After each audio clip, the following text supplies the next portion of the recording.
अखिलेश यादव यदि ये कहते हैं कि समाजवाद ही सनातन है, तो अखिलेश यादव की करनी और कथनी में अंतर कितना है। 2017 से पहले वो ये कहते थे कि मैं पूजा नहीं करता। 2017 के बाद से वो उनके आपको बयान जो है वो बदलते हुए दिखाई देंगे। उनके जो है उनको आप भंडारों में भी जाते दिखाई दे जाएंगे।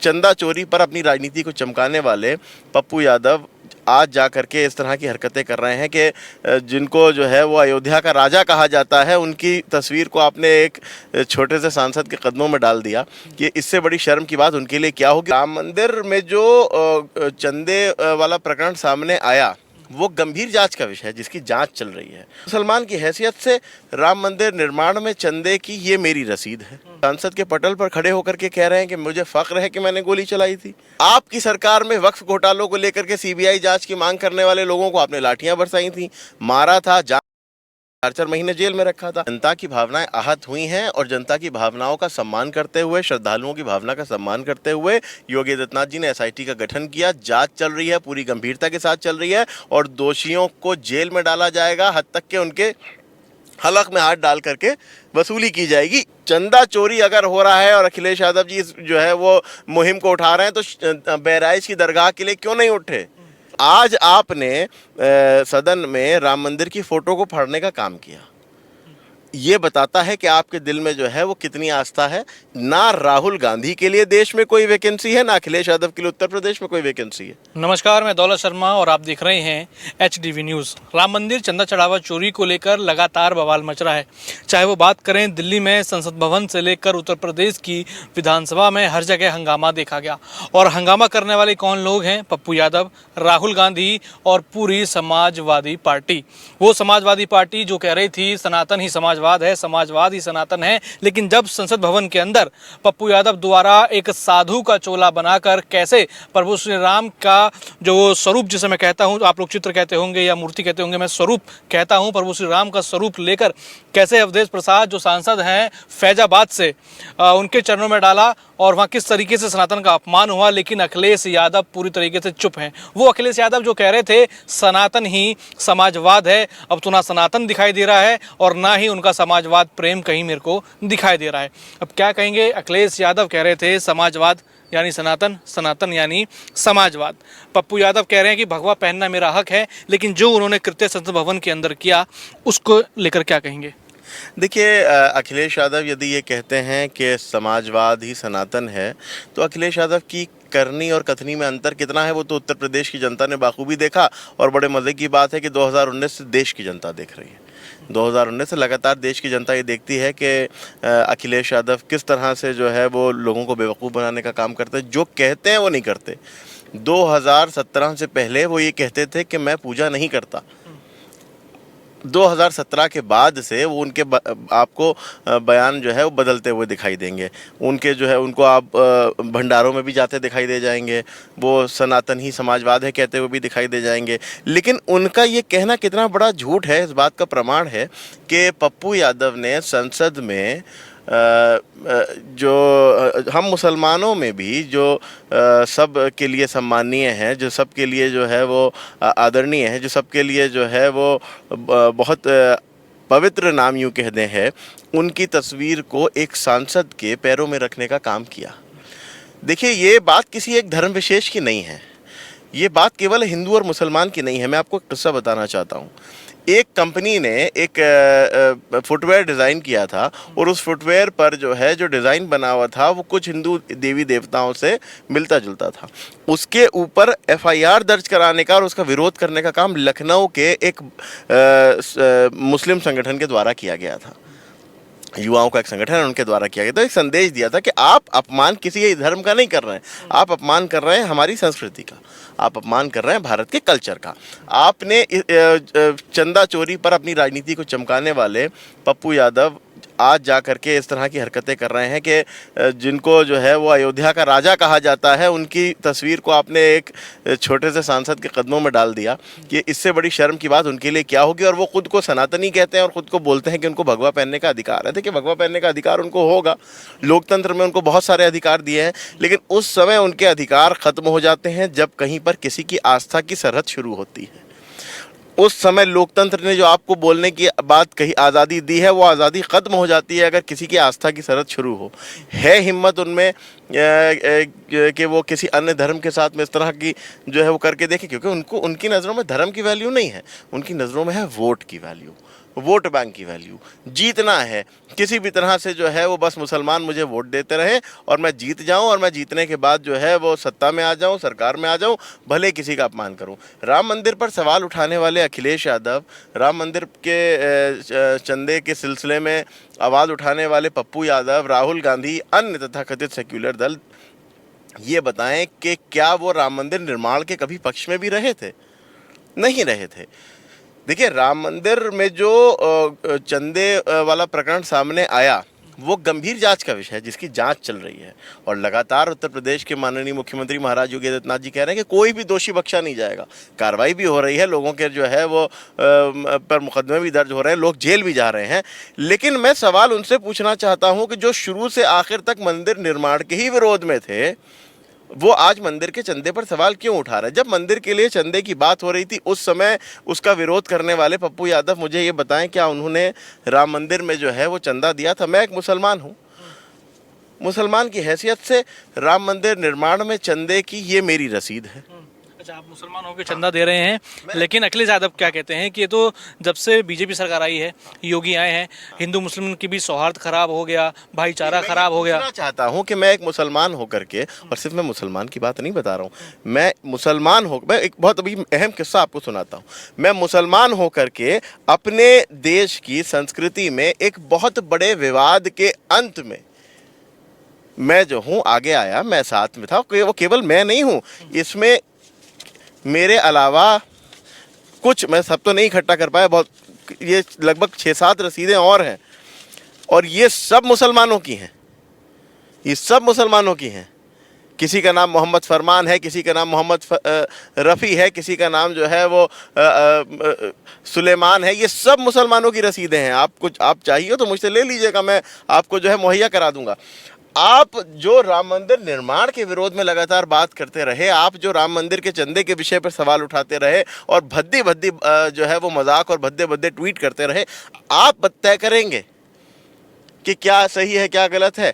आपकी क्रेडिबिलिटी तो उसी समय ख़त्म हो गई थी कि जब आपने जो है वो राम भक्तों पर गोलियां चलाई थी। आज मुलायम सिंह यादव जी का एक वीडियो वायरल है, सांसद के पटल पर खड़े होकर के कह रहे हैं कि मुझे फ़ख्र है कि मैंने गोली चलाई थी, और उन्होंने कहा कि साहब वो गुंबद पर चढ़े और जो वहाँ चढ़े वो वहीं चिपके रह गए। इस तरह के बयान हैं आपके।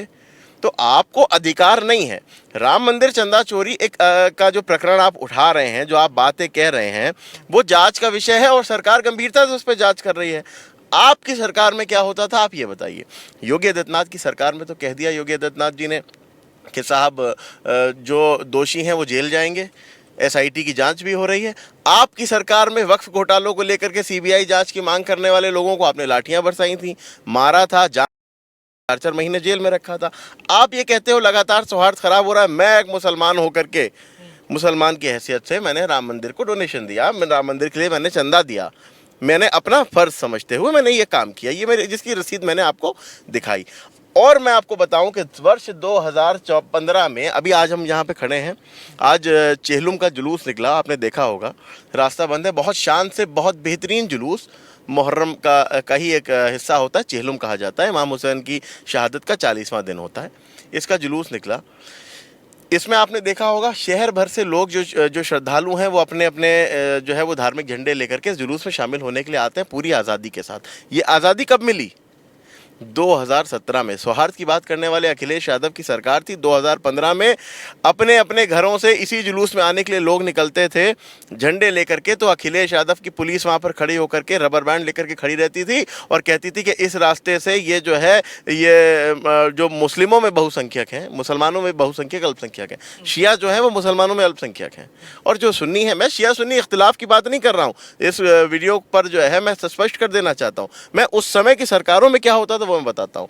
बहुसंख्यक वर्ग था सुन्नी, वहां से जब यही जुलूस के शक्ल में लोग निकलते थे तो पुलिस वहां पर रबर बैंड लेकर के खड़ी रहती थी कि अपने झंडों को लपेटो, उसके ऊपर रबर बैंड आओ, जब शिया बहुल इलाके में चले जाना तब जाकर के खोलना। ये होता था समाजवादी पार्टी की सरकार में। समाजवादी पार्टी की सरकार में कह दिया गया था कि जो है वो किसी भी सरकारी संपत्ति पर काला झंडा नहीं लग सकता। अभी भी आज भी जो है वो हम लोग कोर्ट में उसके मामले में लड़ाई कर रहे हैं, क्योंकि मामला कोर्ट में है तो जाहिर सी बात है किसी सरकार को ब्लेम नहीं कर सकते। लेकिन उस समय आजम खान के द्वारा ये फरमान जारी कर दिया था कि किसी भी सरकारी संपत्ति पर शिया समाज के धार्मिक काले झंडे नहीं लग सकते। सबके लग सकते हैं, सिखों के लग सकते हैं, हिंदुओं के लग सकते हैं, सुन्नियों के लग सकते हैं, सबके लग सकते हैं, सिर्फ शियों के नहीं लग सकते। ये कहा गया था। क्योंकि इसलिए मैं कह रहा हूं, भले उन्होंने स्पेसिफाई ये ना किया हो, लेकिन मनाही केवल शियों के झंडों पर होती थी, बाकी सबके झंडे लगे हम लोग देखते हैं। कभी हम लोगों ने आपत्ति नहीं की, क्योंकि वो सभी हम धर्मों का सम्मान करते हैं। उन जो सौहार्द बिगाड़ने की बात करने वाले अखिलेश यादव पर मैं एक बात बता दूं, उस समय हमारे लखनऊ के यहाँ की रामलीला समिति आगे आई थी और उन्होंने कहा था कि यहाँ से लेकर के पूरे विक्टोरिया स्ट्रीट से लेकर के चौक तक जितने भी हिंदुओं के घर हैं, हम अपने घर आपके लिए पेश करते हैं, हमारे घरों पर आप अपने धार्मिक झंडे लगाइए। ये सौहार्द की मिसाल थी। आज सौहार्द की बात करना अखिलेश यादव कर रहे हैं, शर्म आनी चाहिए। चुल्लू भर पानी में डूब मरना चाहिए। तो सुबह से शाम तक जिनकी ज़िंदगी बीत गई सिर्फ और सिर्फ राम मंदिर और बाबरी मस्जिद की राजनीति करके, जिनकी राजनीति चमकी है, जो फ़ख्र से इस बात का करते थे कि मैंने राम भक्तों पर गोलियां चलवाई थी, वो आज जो है वो राम मंदिर चंदे के लिए जो है वो बहुत बड़े सनातनी बन के आगे आ रहे हैं और कह रहे हैं समाजवादी सनातन है, सनातनी समाजवाद है। क्या कहेंगे, दिल्ली संसद भवन से लेकर उत्तर प्रदेश विधानसभा के पटल पर भी वहाँ भी हंगामा हो रहा है। सपा के लोग प्रमुखता से दिखाई दे रहे हैं। क्या लग रहा है 27 के चुनाव को लेकर सपा एक्टिव है, राम मंदिर को मुद्दा बनाना चाहती है? जनता की देखिए भावनाएं आहत हुई हैं, लेकिन वो क्या सपा क्या चाहती है इसमें? देखिए, जनता की भावनाएं आहत हुई हैं और जनता की भावनाओं का सम्मान करते हुए, श्रद्धालुओं की भावना का सम्मान करते हुए योगी आदित्यनाथ जी ने एसआईटी का गठन किया। जांच चल रही है, पूरी गंभीरता के साथ चल रही है और दोषियों को जेल में डाला जाएगा, हद तक के उनके हलक में हाथ डाल करके वसूली की जाएगी। इस सरकार से हमें ये उम्मीद है, क्योंकि ये सरकार ये कर सकती है। लिए कहते थे कि साहब जब राम मंदिर बन जाएगा तो भाजपा की राजनीति खत्म हो जाएगी। आज राम मंदिर बन गया, भाजपा ने तो राम मंदिर के नाम पर वोट नहीं मांगा। भाजपा ने तो राम मंदिर को लेकर के राजनीति नहीं की। राम मंदिर से और बाबरी मस्जिद से राजनीति किसकी चलती थी आज सदन में दिखाई दे रहा है। आज आपके पास कोई मुद्दा नहीं है, विकास के लिए आप मुद्दा नहीं उठा सकते, क्योंकि आपको पता है कि आपसे 15 गुना ज्यादा विकास योगी आदित्यनाथ जी ने करके दिखाया। आप जो है वो लॉ एंड ऑर्डर के लिए मुद्दा नहीं उठा सकते, क्योंकि आपको पता है कि आपकी सरकार में लॉ एंड ऑर्डर की स्थिति क्या थी और योगी आदित्यनाथ जी की सरकार में लॉ एंड ऑर्डर क्या है, ये जग जाहिर है, पूरी भारत देख रहा है। आप सवाल नहीं उठा सकते अन्य व्यवस्थाओं को लेकर के। आप कहते थे कि साहब मैंने मेट्रो चला रहा हूं, आपने लखनऊ के मात्र एक स्टेशन पे मेट्रो चलाई थी, योगी आदित्यनाथ जी ने 10 जिलों में चला करके दिखा दी, तो आप उस पर सवाल नहीं उठा सकते। आप घूम भर के आएंगे वहीं पर, क्योंकि आपको राजनीति ही हिंदू मुसलमान की करनी है। आपको राजनीति ही करनी है इस बात की कि साहब जो है वो राम मंदिर और बाबरी मस्जिद और हिंदू और मुसलमान करते रहेंगे और आरोप भारतीय जनता पार्टी पे लगाएंगे। आज की तारीख में अखिलेश यादव जी, अगर आप में हिम्मत है, देखिए चंदा चोरी बहुत बड़ा अपराध है।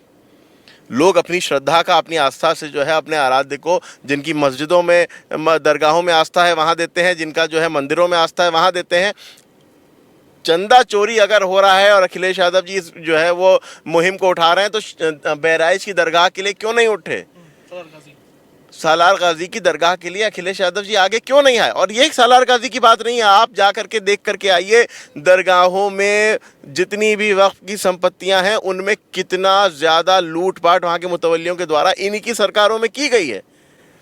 इनकी सरकारों में समाजवादी पार्टी के जो पदाधिकारी होते थे वो दरगाहों में मुतवल्ली बना करके बैठा दिए जाते थे। योगी आदित्यनाथ जी ने तो नियम लागू कर दिए कि डीएम सत्यापित करके बताएगा कि आदमी ठीक है या नहीं है। इनकी सरकारों में होता था, हाँ ये समाजवादी पार्टी का बड़ा अच्छा कार्यकर्ता है, बड़ा चोर बेईमान है, इसको फलाना दरगाह का मुतवल्ली बना दो। ये इनकी सरकारों में होता था, क्योंकि आजम खान वक्फ मंत्री थे। आज ये सवाल उठा रहे हैं, इनकी हिम्मत है तो जा करके, अगर आप उसूल की बात कर रहे हो, अगर आप जो है वो केवल और धार्मिक आस्था की बात कर रहे हो तो आपकी नज़रों में मुसलमानों की आस्था की कोई वैल्यू नहीं है। पप्पू यादव जाएं, जा करके देखें। आज देखिए सोशल मीडिया पर जो है वो बहुत सारे जो है वो मुस्लिम समाज की दरगाहों के मसले जो है वो हॉट टॉपिक चल रहे हैं। अखिलेश यादव जी हिम्मत है तो आवाज़ उठाएं। पप्पू यादव जी चाहें तो मौलाना का चोला पहन करके जाएं, जा करके जो है वो टोपी लगा करके और वो बन करके जा करके वहाँ पर विरोध करें। उनको कॉस्ट्यूम चाहिए तो मैं मुहैया करा देता हूँ। उनकी हिम्मत है, ये कर सकते हैं? वो नहीं कर सकते, क्योंकि उनको राजनीति ही हिंदू मुसलमान की करनी है। उनको आस्था को चोट भी पहुंचानी है, उनको आस्था पर जो है राजनीतिक रोटियां भी सेकनी है, लेकिन उनमें इतनी हिम्मत नहीं है कि वो हक की और इंसाफ की बात कर सकें। अच्छा, अखिलेश यादव और उनके सांसद देवेंद्र प्रसाद दोनों का एक ही तरह का बयान है। अखिलेश यादव कहते हैं जो सदन में भी सत्र चल रहा है 4 दिन का उत्तर प्रदेश विधानसभा में, कि 4 दिन की ही सरकार बची है बस। और देवेंद्र प्रसाद कह रहे हैं कि अयोध्या और प्रभु श्री राम कलंकित हो गए, अब बीजेपी को 50 सीट भी नहीं आने वाली 2027 में। देखिए, मैं इस सवाल का जवाब जो है इस बात से देना चाहता हूं आपको। मेरी बात आज की तारीख में आप नोट कर लीजिएगा। 2027 चुनाव का जब प्रमाण आएगा, समाजवादी पार्टी 20 सीटों में सिमट करके रह जाएगी, क्योंकि समाजवादी पार्टी की असलियत उत्तर प्रदेश की जनता जान चुकी है। आज आपने सदन में राम मंदिर की फोटो को फाड़ने का काम किया। ये बताता है कि आपके दिल में जो है वो कितनी आस्था है, ये बताता है कि आपके दिल में कितना आदर और सम्मान है। आपने वहां पर राम मंदिर की फोटो, अटल जी का एक बयान चल रहा है बहुत, आज वायरल है अभी सारी पूरी चीजें, कि आप भाजपा से लड़ सकते हैं, आप देश से नहीं लड़ सकते। आप भाजपा से लड़ सकते हैं, आप राम जी से नहीं लड़ सकते हैं। राम जी से मत लड़िएगा। आप भाजपा से लड़ते लड़ते श्री राम जी से लड़ने लगे, आप भाजपा से लड़ते लड़ते भारत से लड़ने लगे। ना आप भारत से लड़िए, ना आप राम जी से लड़िए, आप भाजपा से लड़िए। लोकतंत्र आपको अधिकार देता है। आपकी हिम्मत है तो आप चुनाव जीत करके दिखाइए। आप चुनाव नहीं जीत सकते, क्योंकि आपका सुपड़ा जमीन पर साफ हो चुका है। आज अभी बाई इलेक्शन के रिजल्ट आए हैं। बाई इलेक्शन के रिजल्ट में जो है वो अन्य दल जीते हैं चुनाव, वहाँ पर सब खामोशी है। लेकिन जैसे ही भाजपा जीत जाएगी, ईवीएम पे सवाल उठाना शुरू कर देंगे। हाँ, कांग्रेस प्रवक्ता कह रहे हैं तो मोदी की हार है कि बांकीपुर हार गए और एक और सीट यहाँ पे हारे हैं, कह रहे हैं कि दतिया में हार गए। इनकी हालत क्या है आप ये देखिए। वो सरकार, वो पार्टी कि जिसने 70 वर्ष देश पर राज किया है, जो खुद को ये समझती है कि मैं भारत पर राज करने के लिए ही पैदा हुई हूँ, उनकी स्थिति ये हो गई है कि वो एक सीट जीत करके खुश हो कहते हैं ये मोदी की हार है। आपको शर्म नहीं आती? आपको ज़मीन पर काम करने की ज़रूरत थी, लेकिन अब तो ख़त्म हो चुकी है ज़मीन आपकी। अब जनता आपकी असलियत जान चुकी है। ना राहुल गांधी के लिए देश में कोई वैकेंसी है, ना अखिलेश यादव के लिए उत्तर प्रदेश में कोई वैकेंसी है। मेहनत चाहे जितनी कर लें, 2027 अरे कितना 4-5 महीना बचा है अभी। ना घोड़ा दौड़ना मैदान, सामने सामने सारी स्थिति आ जाएगी। अभी जो है वो सारे बाल कट करके ज़मीन पे आ जाते हैं। अखिलेश जी गिन लीजिएगा, आप देख लीजिएगा। अखिलेश यादव इस बात को बखूबी जानते हैं और उनके बयानात में उनकी हताशा दिखाई दे रही है कि वो उत्तर प्रदेश की सरकार को पुनः हार गए हैं। वो उनका 2017 से भी बदतर हाल 2027 में होने जा रहा है। अखिलेश यादव जी को खुद ये बात पता है।